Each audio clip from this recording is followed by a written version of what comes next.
നിങ്ങൾ എന്നെ പറഞ്ഞോ, എൻ്റെ പ്രൊഫഷൻ പറഞ്ഞോ, ഞാൻ എന്താണെന്ന് നിങ്ങൾ പറഞ്ഞോ, എനിക്ക് ഒരു പുല്ലുമില്ല. പക്ഷെ എൻ്റെ കുടുംബത്ത് കയറി കളിച്ചാൽ, എൻ്റെ ഫാമിലി, എൻ്റെ കൊച്ചിനെ എന്തെങ്കിലും പറഞ്ഞു, മഞ്ജു പിള്ളയുടെ അത്ര സൗന്ദര്യമൊന്നും നിനക്കില്ല, അതുകൊണ്ട് നിഗളിക്കണ്ട എന്നുള്ള രീതിയിൽ. സത്യമാണ്. അപ്പൊ അവള് പറഞ്ഞു, ഒരുപാട് ചർച്ചകളായൊരു വിഷയമാണ് മഞ്ജു പിള്ളയുടെ മകളുടെ വസ്ത്രധാരണവുമായിട്ട് ബന്ധപ്പെട്ട ഒരു വിഷയം. ഇങ്ങനെ സോഷ്യൽ മീഡിയയിൽ കടന്ന് ഇപ്പോഴും അത് ചർച്ച ചെയ്യുന്നുണ്ട്. അപ്പം ഞാനിവിടെ ഫോട്ടോ വയ്ക്കുന്നുണ്ട്. അപ്പം മഞ്ജു പിള്ളയുടെ മകൾ, അപ്പം പുള്ളിക്കാരി ഇൻസ്റ്റയിൽ പോസ്റ്റ് ചെയ്തേക്കുന്ന ഒരു ഫോട്ടോ, 1-2 ഫോട്ടോസ് ഉണ്ട്. അതിലൊരു ഫോട്ടോസാണ്. അപ്പോൾ ഇത് കൂടാതെ കുറച്ച് വീഡിയോസും കാര്യങ്ങളൊക്കെ ഉണ്ട്. പുള്ളിക്കാരി ഒരു മോഡലിംഗ് ആണ്, ആ ഒരു രീതിയിലൊക്കെ വീഡിയോ ഇട്ട് പോകുന്നൊരു ഒരു മോളാണ്. അപ്പം നമുക്കറിയാം മഞ്ജു പിള്ള എന്ന് പറയുമ്പോഴത്തേക്ക്, അപ്പോൾ ആദ്യം തന്നെ ഞാൻ വീഡിയോയിലേക്ക് പോകുന്നതിന് മുമ്പേ ഈ മഞ്ജു പിള്ളയുടെ മകളുടെ വസ്ത്രധാരണം ശരിയാണ് എന്ന് തോന്നുന്ന ആളുകളുണ്ടോ, അല്ലെങ്കിൽ ഇത് തെറ്റാണ് എന്ന് തോന്നുന്ന ആളുകളുണ്ടോ? നിങ്ങളൊന്ന് അഭിപ്രായം പറയണേ. ഈ വസ്ത്രധാരണം ഒട്ടും ശരിയായിട്ടുള്ള കാര്യമല്ല എന്ന് തോന്നുന്ന ആളുകൾ, ഇത് കണ്ട് ഇൻഫ്ലുവൻസ് ആവുന്ന ഒരുപാട് കുട്ടികൾ നമുക്കിടയിൽ ഉണ്ട് എന്നൊരു ബോധമുള്ള ഓരോ മാതാപിതാക്കളും ഓരോ സഹോദരന്മാരും അങ്ങനെ ഉള്ള ചിന്ത. ഇപ്പം ഇതൊക്കെ പറയും പുരോഗമന ചിന്താഗതിയാണെന്ന്. ഒരിക്കലുമല്ല. വസ്ത്രധാരണം എന്ന് പറഞ്ഞു കഴിഞ്ഞാൽ അത് മനുഷ്യൻ്റെ ആവശ്യമാണ്, അനാവശ്യമല്ല. അപ്പം ഇതുപോലെയുള്ള പേക്കൂത്തുകൾ അത് ഒട്ടും ഇഷ്ടമല്ല എന്നുള്ള ആളുകൾ ഉറപ്പായിട്ട് നിങ്ങൾ വീഡിയോ ലൈക്ക് ചെയ്യണം, നിങ്ങളുടെ അഭിപ്രായം കമൻറ്റ് ചെയ്യണം. അതുപോലെ നിങ്ങൾ ചാനൽ ആദ്യമായിട്ട് കാണുന്നവരെങ്കിൽ ചാനലും കൂടെ ഒന്ന് സബ്സ്ക്രൈബ് ചെയ്ത് ഫോളോ ചെയ്യണം. ഞാൻ ഈ വസ്ത്രധാരണം, ഇപ്പോൾ ഈ വസ്ത്രധാരണവുമായിട്ട് ബന്ധപ്പെട്ട് യൂട്യൂബറായിട്ടുള്ള ഷബീന ബീബിയാണ് ഇതാദ്യം ഈ ഒരു സംഭവം കൊണ്ടുവരികയും അവർ ഇതിനെ വിമർശിക്കുകയൊക്കെ ചെയ്തിട്ടുണ്ടായിരുന്നു. അതുമായിട്ട് ബന്ധപ്പെട്ട് ഒരുപാട് ആളുകൾ സപ്പോർട്ട് ചെയ്യുന്നുണ്ട്, ഒരുപാട് ആളുകൾ ഈ യൂട്യൂബർ ഷബീന ബീബിയെ സപ്പോർട്ട് ചെയ്യുന്നുണ്ട്, അല്ലെങ്കിൽ ഈ മഞ്ജു പിള്ളയുടെ മകളായിട്ടുള്ള ഈ കുട്ടിയെ സപ്പോർട്ട് ചെയ്യുന്നുണ്ട്. അപ്പം നമുക്കൊക്കെ അറിയാം മഞ്ജു പിള്ള എന്ന് വെച്ച് കഴിഞ്ഞാൽ ഇന്ന് വരെ ഒറ്റയ്ക്ക് വഴിവെട്ടി വന്ന ഒരു ലേഡി എന്നൊക്കെ പറയുമല്ലോ. ഇന്ന് വരെ അവർ ഒരു നെഗറ്റീവ് പേര് ദോഷം വരെ ഉണ്ടാക്കാത്ത ഒരു ലേഡിയാണ് മഞ്ജു പിള്ള. നല്ലപോലെ അധ്വാനിച്ച് അവരെ മക്കളെ മോളെയൊക്കെ നോക്കിക്കൊണ്ട് പോകുന്നൊരു ലേഡിയാണ്. നല്ല രീതിയിലുള്ള വസ്ത്രധാരണം, നല്ല രീതിയിലുള്ള പെരുമാറ്റം. ഇന്ന് വരെ സോഷ്യൽ മീഡിയയിൽ അവരൊരു നെഗറ്റീവും കാര്യങ്ങളും ഉണ്ടാക്കിയിട്ടില്ല. അങ്ങനെ ഒരു ആളുടെ ഒരു മകള് ഇങ്ങനെ വസ്ത്രധാരണവുമായിട്ട് ബന്ധപ്പെട്ട്, അല്ലെങ്കിൽ ഇങ്ങനെ പബ്ലിക്കിൽ ഇങ്ങനെ ഒരു വസ്ത്രം ധരിച്ച് ഇങ്ങനെ ഒരു ഫോട്ടോസോ വീഡിയോസോ ഇടുമ്പോഴത്തേക്ക് സ്വാഭാവികമായിട്ട് മഞ്ജു പിള്ള ഇഷ്ടപ്പെടുന്ന, മഞ്ജു പിള്ളയാണല്ലോ ഈ മകളുടെ ഐഡൻറ്റിറ്റി എന്ന് പറഞ്ഞാൽ മഞ്ജു പിള്ളയാണ്. മകളല്ല ഇവിടെ ഐഡൻറ്റിറ്റി. മഞ്ജു പിള്ള കാരണമാണ് ആ മകൾക്ക് ഇങ്ങനെ ഇത്രയും ഒരു ഫെയിം ഉണ്ടാവാനും 2.5 ലക്ഷം ഫോളോവേഴ്സ് ഉണ്ട്. അപ്പോൾ ഐഡൻറ്റിറ്റി എന്ന് വെച്ചാൽ മഞ്ജു പിള്ളയാണ്. എല്ലാവരും മഞ്ജു പിള്ളയുടെ മോളല്ലേ എന്ന് ചോദിക്കുക. ആ മഞ്ജു പിള്ള എന്ന് വെച്ച് കഴിഞ്ഞാൽ നമുക്ക് ജനങ്ങളുടെ മനസ്സിലൊരു സ്ഥാനമുണ്ട് അല്ലേ. അപ്പം അങ്ങനെ ആ ഒരു വസ്ത്രം, ഈ വസ്ത്രധാരണത്തെ പറ്റിയിട്ട് പറയുകയാണെങ്കിൽ എല്ലാവർക്കും അവരോ ഇഷ്ടപ്പെട്ട വസ്ത്രം ധരിക്കാനുള്ള അവകാശമുണ്ട്, ഇല്ലെന്നല്ല. പക്ഷേ നമ്മളൊരു കാര്യം ചിന്തിക്കണം. ഈ വസ്ത്രധാരണം ഇപ്പം ഒരുപാട് ആളുകൾ അതിൻ്റെ വീഡിയോസിൻ്റെ അടിയിൽ കമൻ്റ് ഇടുന്നുണ്ട്, അതൊരു മോഡലിംഗ് ചെയ്യുന്ന കുട്ടിയാണെന്ന് പറയുന്നുണ്ട്. ഇവിടെ നമ്മളിപ്പം മോഡലിംഗ് ചെയ്യുവാണെങ്കിലോ അല്ലെങ്കിൽ മോഡലിംഗ് അല്ലെങ്കിലോ, ഇപ്പോൾ മോഡലിംഗ് ചെയ്യുന്ന ഒരാൾക്ക് നല്ല ഈ പറഞ്ഞിട്ടുള്ള നല്ല രീതിയിലുള്ള ഇപ്പം ഇതുപോലെ നമ്മളെ ശരീരഭാഗങ്ങൾ എക്സ്പോസ് ചെയ്യുന്നതായിട്ടുള്ള അല്ലാത്ത വസ്ത്രങ്ങൾ ധരിച്ച് മോഡലിംഗ് ചെയ്തുകൂടെ? അറേബ്യൻ രാജ്യങ്ങളിൽ, ഗൾഫ് രാജ്യങ്ങളിൽ എത്രയോ മോഡലുകളുണ്ട് നല്ല രീതിയിൽ ശരീരം മറച്ച് വസ്ത്രം ധരിച്ച് മോഡലിംഗ് ചെയ്യുന്നത്. അവർ മോഡലിംഗാണ് ചെയ്യുന്നത്. അപ്പം നമ്മളെ ഈ ശരീരം തുറന്ന് കാണിച്ചെന്ന് പറഞ്ഞോ, എക്സ്പോസ് ചെയ്തെന്ന് പറഞ്ഞോ, അല്ലെങ്കിൽ ഇറക്കം കുറഞ്ഞ വസ്ത്രം ധരിച്ചെന്ന് പറഞ്ഞോ അതൊരു മോഡലിംഗ് ആവണമെന്നില്ല. ഒരു മോഡലിംഗ് എന്ന് വെച്ച് കഴിഞ്ഞാൽ ആ വസ്ത്രം ധരിക്കുന്നവരുടെ മനസ്സും ആ വ്യക്തിത്വം എന്ന് വെച്ച് കഴിഞ്ഞാൽ വസ്ത്രത്തിനകത്താണ് ഇരിക്കുന്നത്.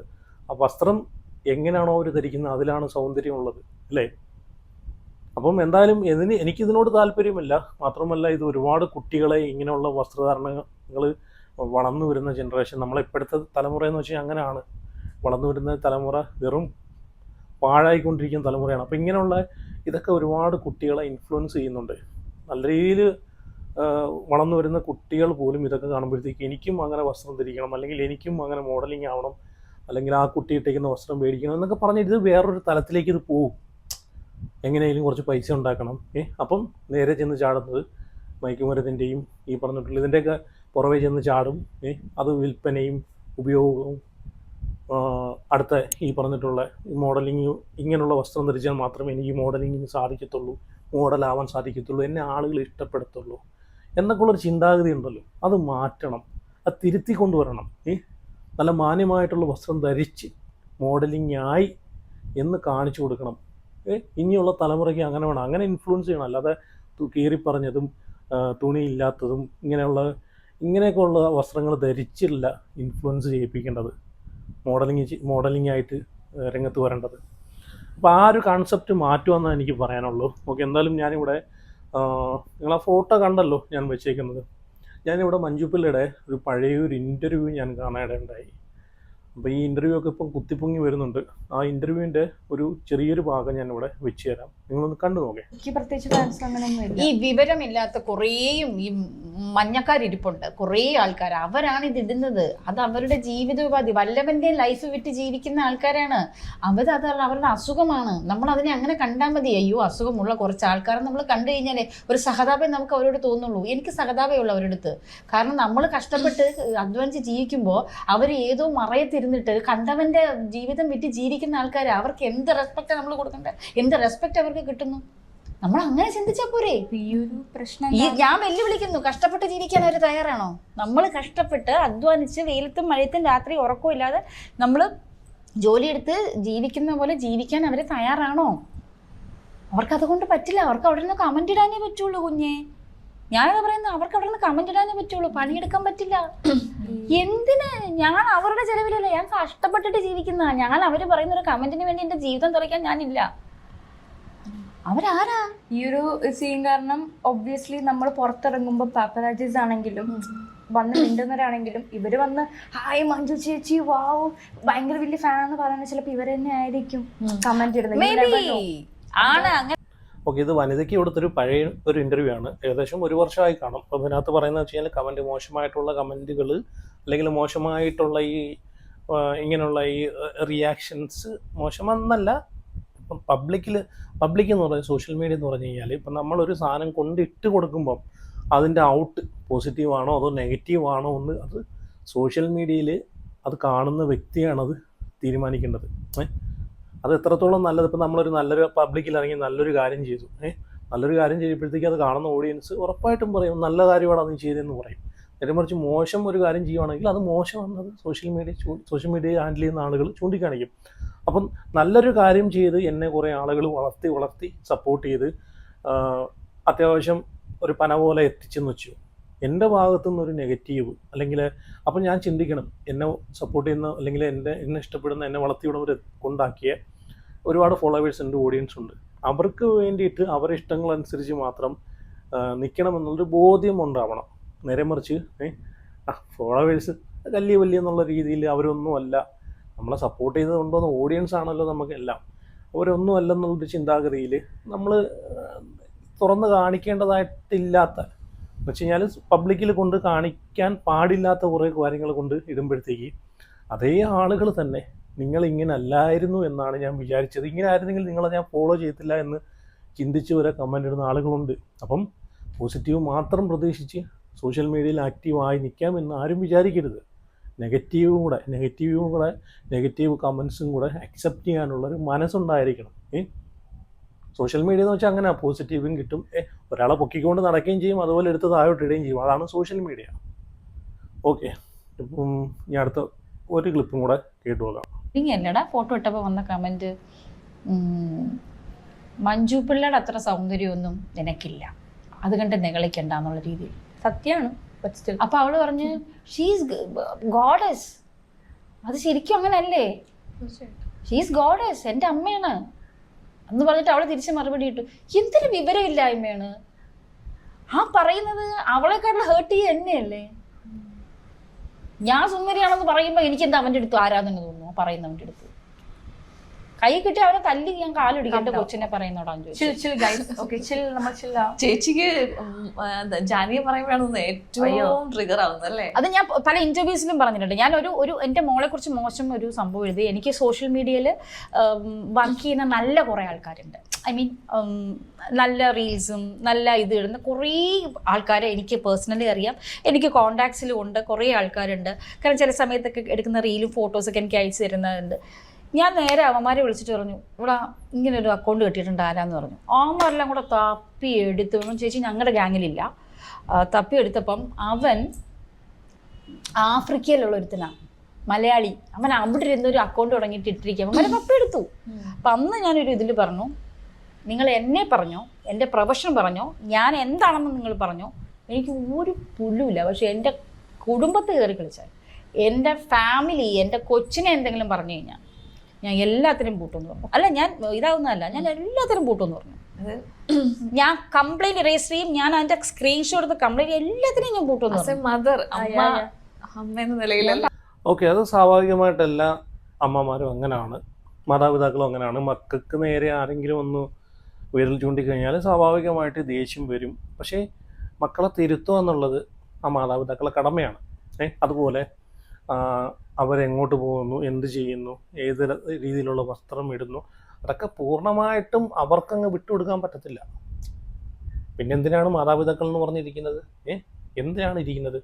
ഏതൊരു മതവിശ്വാസിയാണെങ്കിലും അല്ലെങ്കിൽ മതവിശ്വാസികൾ മതപരമായിട്ട് അവർക്ക് ഇനി ഏത് മതത്തിലുള്ള, ഇസ്ലാം മതമാണെങ്കിലും ഹിന്ദു മതമാണെങ്കിലും ക്രിസ്ത്യൻ മതമാണെങ്കിലും ഏത് മതത്തിലാണെങ്കിലും അവരോട് ഒരു മതവിശ്വാസം അനുസരിച്ച് അവരവർക്ക് കിട്ടുന്ന, നമ്മൾ ജനിച്ചു വരുമ്പോൾ കിട്ടുന്ന ക്ലാസ്സുകളും അതുമായിട്ട് ബന്ധപ്പെട്ട് നമ്മൾ കേൾക്കുന്നതെന്ന് വെച്ച് കഴിഞ്ഞാൽ നല്ല മാന്യമായിട്ടുള്ള നല്ല വസ്ത്രങ്ങൾ ധരിച്ച് നിങ്ങൾ പബ്ലിക്കിലേക്ക് ഇറങ്ങുക. എല്ലാ മതക്കാരും അങ്ങനെയാണ് പറയുന്നത്. ഇപ്പോൾ ഇസ്ലാമിൽ പറയുന്നത് എന്താണ്? നമ്മുടെ ഔറത്ത് മറയ്ക്കണമെന്ന് വെച്ച് കഴിഞ്ഞാൽ നമ്മുടെ ശരീരഭാഗങ്ങൾ മറയ്ക്കുക. അപ്പം എന്ന് വെച്ച് കഴിഞ്ഞാൽ കണ്ണും മൂക്കും ഇതൊന്നുമല്ല. ഈ പറഞ്ഞിട്ടുള്ള മറ്റൊരു പുരുഷന് ഈ പറഞ്ഞിട്ടുള്ള വേണ്ടാത്ത തോന്നലുകൾ തോന്നിക്കാവുന്ന രീതിയിലുള്ള വസ്ത്രങ്ങൾ ധരിച്ചു പോകുന്ന സമയത്ത് ആ ശരീരം എക്സ്പോസ് ചെയ്ത് കൊണ്ടുപോകുന്ന സമയത്ത് പല ആളുകളും പല രീതിയിലായിരിക്കും നോക്കുന്നത്. അല്ലേ? പല ചിന്താഗതിയോടായിരിക്കും നോക്കുന്നത്. അപ്പം അതിനൊക്കെ വേണ്ടിയിട്ട് അത് ഒരിക്കലും ഔറത്ത് മറയ്ക്കാതെ ഒരു സ്ത്രീയും ഇറങ്ങി നടക്കരുതെന്ന് ഇസ്ലാം മതം പറഞ്ഞിട്ടുണ്ട്. അതുപോലെ എല്ലാ ഹിന്ദു മതം പറഞ്ഞിട്ടുണ്ട്. എല്ലാ മതക്കാരും പറഞ്ഞിട്ടുള്ള കാര്യമാണ്. അവരവരെ ഭർത്താക്കന്മാർക്കല്ലാതെ, അവരവരെ പുരുഷന്മാർക്കല്ലാതെ ഈ പറഞ്ഞിട്ടുള്ള ശരീരം എക്സ്പോസ് ചെയ്ത് കാണിക്കുന്നത് അത് അനുവദീയമല്ല എല്ലാ മതക്കാരും പറഞ്ഞിട്ടുണ്ട്. ഓക്കെ, ഞാനിപ്പം മതമായിട്ട് കൂട്ടിക്കലർത്തുന്നില്ല. പക്ഷേ എന്തൊക്കെ പറഞ്ഞാലും ഇപ്പോഴത്തെ നമ്മളെ ഇനി പുരോഗമനമാണ്, അതാണ് ഇതാണ് മണ്ണാങ്കട്ടയാണ് പറഞ്ഞാലും നല്ല മാന്യമായിട്ടുള്ളൊരു വസ്ത്രം ധരിക്കുന്നവർക്ക് മാത്രമേ ഒരു കോൺഫിഡൻസ് ഉണ്ടാകത്തുള്ളൂ, അല്ലേ? ഇപ്പം നമ്മൾ ഇടയ്ക്കിടയ്ക്ക് റീൽസ് കാണാം. പല സ്ത്രീകളും പല ടൈപ്പ് ഓഫ് വസ്ത്രങ്ങൾ ധരിച്ച്, നീളം കുറഞ്ഞതും നീളമില്ലാത്തതും, എന്നിട്ട് ഈ പബ്ലിക്കിൽ നിന്നിട്ട് ഒട്ടും കംഫോർട്ട് അല്ലാത്ത രീതിയിൽ വസ്ത്രം വലിച്ചിടുന്നു, പിടിച്ചിടുന്നു. എന്നാൽ പിന്നെ എന്തിനാണ് അത് ധരിക്കുന്നത് എന്ന് വരെ നമ്മൾ ചിന്തിച്ചു പോകും. എന്നാൽ പിന്നെ അതൊന്നും ഇല്ലാതെ നിങ്ങൾക്ക് വന്നാൽ പോരെ എന്ന് ചിന്തിച്ചു കമൻ്റ് ഇടുന്ന ആളുകളുണ്ട്, അതുപോലെ ചിന്തിക്കുന്ന ആളുകളുണ്ട്. അതൊക്കെ കാണുമ്പോൾ നമ്മൾ നല്ലൊരു മാന്യമായിട്ടൊരു വസ്ത്രം ധരിച്ചു പോകുമ്പോഴത്തേക്ക് അതിൽ നിന്ന് കിട്ടുന്നൊരു കംഫർട്ട് ഉണ്ടല്ലോ. അത് ആണായാലും പെണ്ണാണെങ്കിലും മാന്യമായിട്ടുള്ള വസ്ത്രം ധരിക്കുക. എന്നാൽ മാത്രമേ അവരിൽ ആ ഒരു സൗന്ദര്യം, ആ ഒരു വ്യക്തിത്വം, ആ ഒരു കോൺഫിഡൻസ് എല്ലാം കാണത്തുള്ളൂ. അല്ലെങ്കിൽ ഒരു പുണ്ണാകം കാണത്തില്ല. ഈ പറഞ്ഞ പോലെ ഇനി എന്തൊക്കെ പറഞ്ഞാലും, എത്ര മോഡലിംഗാന്ന് പറഞ്ഞാലും, മോഡലിംഗ് നല്ല വസ്ത്രം ധരിച്ച് മോഡലിംഗ് ചെയ്തുകൂടെ? ഏത് മോഡലിംഗിൽ എവിടെയാണ് പറഞ്ഞിട്ടുള്ളത്? ഏത് ജഡ്ജസാണ് പറഞ്ഞിട്ടുള്ളത് നിങ്ങൾ കീറിയ വസ്ത്രം ധരിക്കണം, നിങ്ങൾ അല്ലെങ്കിൽ കൈയില്ലാത്ത വസ്ത്രം ധരിക്കണം, എല്ലാം എക്സ്പോസ് ചെയ്ത് കാണുന്ന വസ്ത്രം ധരിച്ച് നിങ്ങൾ ഫോട്ടോ ഇട്ടാൽ മാത്രമേ നിങ്ങൾ മോഡലിംഗ് ആവൂ, അങ്ങനെ വന്നാൽ മാത്രമേ നിങ്ങൾക്ക് ഫസ്റ്റ് അടിക്കാൻ സാധിക്കത്തുള്ളൂ എന്ന് ഏത് ജഡ്ജാണ് എവിടെയാണ് പറഞ്ഞിട്ടുള്ളത്? അപ്പോൾ ഇതൊക്കെ നമ്മൾ മാറ്റിക്കൊണ്ട് വരിക. ഇനിയുള്ള തലമുറയ്ക്ക് ഇൻഫ്ലുവൻസ് ആണെന്ന് പറഞ്ഞിട്ട് കുറേ ആളുകൾ ഇൻഫ്ലുവൻസ് ചെയ്യിപ്പിക്കുന്ന കുട്ടികളെ ചിന്തിക്കുക. ഇതുപോലെ നിങ്ങളെ കാണുന്ന ഒരുപാട് കുട്ടികളുണ്ട് ഫോളോ ചെയ്ത് വയ്ക്കുന്നത്. അവരൊക്കെ ഇതൊക്കെ കണ്ടിട്ട് ഇൻഫ്ലുവൻസ് ആയിട്ട് ഇതാണ് ഇനി അങ്ങോട്ടുള്ള ജനറേഷനിൽ തെറ്റിദ്ധരിക്കുന്ന ആളുകളുണ്ട്. അവരുടെ ഇടയിലോട്ട് ഇങ്ങനെയുള്ള വസ്ത്രമൊന്നും കൊണ്ടിടാതിരിക്കുക, മാന്യമായിട്ടുള്ള വസ്ത്രം ധരിക്കുക. ഇത് പിന്നെ ഒരുപാട് ചർച്ചയാവാനുള്ള കാര്യം എന്ന് വെച്ച് കഴിഞ്ഞാൽ മഞ്ജു പിള്ള എന്നൊരു സ്ത്രീ, ഇപ്പം ഇന്ന് വരെ നെഗറ്റീവ്, ഞാൻ ആദ്യം പറഞ്ഞ നെഗറ്റീവ് ഒന്നും കാണിച്ചു കൂട്ടാത്ത, സോഷ്യൽ മീഡിയയിൽ ഒരുപാട് ആളുകൾക്ക് ഇഷ്ടമുള്ളൊരു വ്യക്തിത്വമാണ്, നല്ലൊരു വ്യക്തിത്വമാണ് മഞ്ജു പിള്ള. അപ്പോൾ അതുകൊണ്ടായിരിക്കും ഇത് ഇത്രയും ചർച്ചയായത്. ഓക്കെ, ഇനി ഞാനിവിടെ ഒരു വീഡിയോ കൂടെ വെച്ചുതരാം. വസ്ത്രധാരണവുമായിട്ട് ബന്ധപ്പെട്ട് നിങ്ങളൊന്ന് എന്നവനല്ല. കണ്ടു നോക്കേ. അവനൊരു വലിയ വ്യാപാരിയുമല്ല. അവനൊരു സാധാരണ കർഷകന്റെ മകനാണ്. ഒരു വിവാഹ ചടങ്ങിൽ പങ്കെടുക്കാൻ വേണ്ടി നല്ല വസ്ത്രങ്ങൾ ധരിച്ചു വന്നിരിക്കുകയാണ്. അവന്റെ വസ്ത്രങ്ങൾ കടം വാങ്ങിയവയാണ്. എന്നാൽ അവനവ വളരെ ഭംഗിയായി ധരിച്ചിരിക്കുന്നു. നോക്കൂ, വസ്ത്രങ്ങൾ എന്നത് ശരീരത്തെ മറയ്ക്കാനുള്ള ഒരു സാധനം മാത്രമല്ല. അവ ഒരു വ്യക്തിയുടെ പ്രതിച്ഛായ സൃഷ്ടിക്കുന്നു. ലോകത്തിന്റെ കാഴ്ചപ്പാടിൽ അവന്റെ സ്ഥാനം എന്താണെന്ന് അവ തീരുമാനിക്കുന്നു. ചാണക്യൻ ചന്ദ്രഗുപ്തനോട് തുടർന്നു പറഞ്ഞു, ചന്ദ്രഗുപ്ത, ഒരു രാജാവ് പോലും കീറിയതും അഴുക്കായതുമായ വസ്ത്രങ്ങൾ ധരിച്ച് വേഷം മാറി തെരുവിൽ അലഞ്ഞുതിരിഞ്ഞാൽ ജനങ്ങൾ അവനൊരു ബഹുമാനവും നൽകുകയില്ല. എന്നാൽ ഒരു സാധാരണ കലാകാരൻ വാടകയ്ക്കെടുത്ത വസ്ത്രങ്ങളാണ് ധരിച്ചിരിക്കുന്നതെങ്കിലും അവ അവൻ വൃത്തിയായും ഭംഗിയായും ധരിച്ചിട്ടുണ്ടെങ്കിൽ ജനങ്ങൾ അവനെ കണ്ട് അതേ ബഹുമാനത്തോടെയും ആദരവോടെയും വിലയിരുത്തും. അതായത്, ഒരു കാര്യം ഉറപ്പാണ്, ജീവിതത്തിൽ വസ്ത്രങ്ങൾക്ക് നിങ്ങളുടെ വ്യക്തിത്വത്തിൽ വളരെ വലിയ പങ്കാണുള്ളത്. അവ നിങ്ങളുടെ ബഹുമാനത്തെയും നിങ്ങളുടെ പ്രതിച്ഛായയെയും നിങ്ങളുടെ വികാരങ്ങളെയും രൂപപ്പെടുത്തുന്നു. അതിനാൽ നല്ലതും വൃത്തിയുമുള്ള വസ്ത്രങ്ങൾ ധരിക്കേണ്ടത് അത്യാവശ്യമാണ്. ഓക്കെ, എന്തായാലും നിങ്ങളുടെ അഭിപ്രായങ്ങളൊക്കെ ഉറപ്പായിട്ട് നിങ്ങൾ കമൻറ്റ് ചെയ്യുക. അപ്പം വീഡിയോ ആദ്യമായിട്ട് കാണുന്നുണ്ടെങ്കിൽ ചാനലും കൂടെ സബ്സ്ക്രൈബ് ചെയ്ത് ഫോളോ ചെയ്ത് വയ്ക്കുക. അപ്പോൾ അടുത്ത വീഡിയോ ആയിട്ട് പിന്നെ